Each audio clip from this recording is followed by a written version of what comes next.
Right, 2006. By the way, just a wee thing. My pal Dark at QSS was asking, what's the deal with my hair? It's not really relevant to what I'm doing, but it is actually tied back in a wee ponytail. If you can see, but yeah. He thinks it's short. I don't know. He keeps asking about other videos. Anyway, 2006. In January, desperate to be a hip Tory leader, David Cameron reveals the contents of his iPod. The Smiths pulp The Killers and Radiohead. Tom York hangs his head in shame. Tom York is the leader of Radiohead. But as I say, or as Hugh Lewis in the news said, it's hip to be square. In February, naughty old George Michael is caught in possession of Class C drugs in London's West End. Quote, "It's my own stupid fault as usual," end quote. Well, we all do silly stuff, don't we? March, Scientology-loving soul legend Isaac Chef Hayes quits South Park in protest at an episode that lampoons the cult. Quote, "He cashed plenty of cheques making fun of Christians, Muslims and Jews," end quote, says show's creator Matt Stone. Oh, sadly, Isaac Hayes is dead. But yeah, he did have a bit of a go at them because of it, but hey.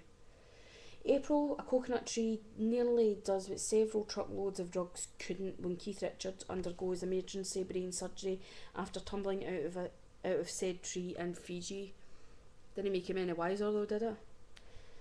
In May, a dishevelled George Michael is photographed asleep at the wheel of his car in central London in the early hours of the morning.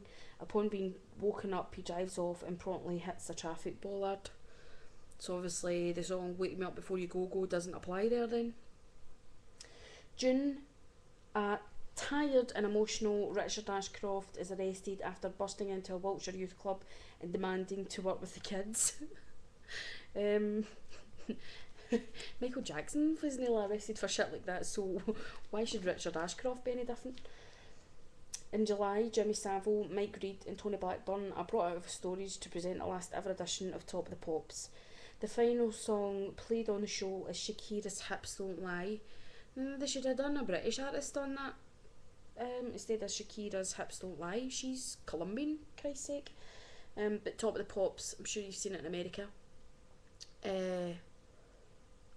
was a British institution, and it used to be on every Thursday night. Well, I remember it being, and then they changed it to a Friday, but it was a great show. You used to get bands on it, and it was presented by Jimmy Savile, who is like a legendary DJ. Some of you will know who he is if you ever watched Jim Will Fix It. But yeah, it's sadly no more. In August, Bradford hip-hop outfit Fundamental come under fire from the Sun after writing a track written from the perspective of a suicide bomber. Songs are written for different reasons. Like Cop Killer and was it Ice-T that did that? That was slated as well, but songs are written for different reasons and provoke different emotions, so September, that man George Michael makes it a hat trick after being collared for possession of drugs, having been found asleep in his car at a set of traffic lights. He gets off with a 2-year driving ban. Again? Jesus Christ. He did go on to do an interview, and he did smoke joints in it, so enough said. October, deposed king of pop Michael Jackson's alleged comeback stalls when he parts company with record label 2Cs after 6 months, and we didn't actually get anything from him at that point, so no. Let's see.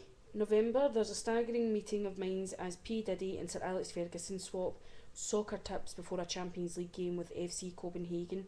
Sadly, Fergie's side loses 1-0.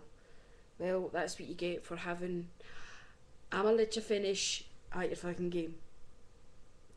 December, there's legal action in the air as Mariah Carey sets her lawyers on porn star Mary Carey, suggesting her name may confuse fans. Or maybe she's just not. That Busted Dildo Lovers 4 has gone down better than glitter. That would be so true. The quote of the year, Arctic Monkeys really wake you up in the morning. Gordon Brown, our PM, gets down with the indie rock massive. So that was 2006. Seemed to be all about the George Michael that year. And his drugs and his sleeping, but yeah, that was it for 2006.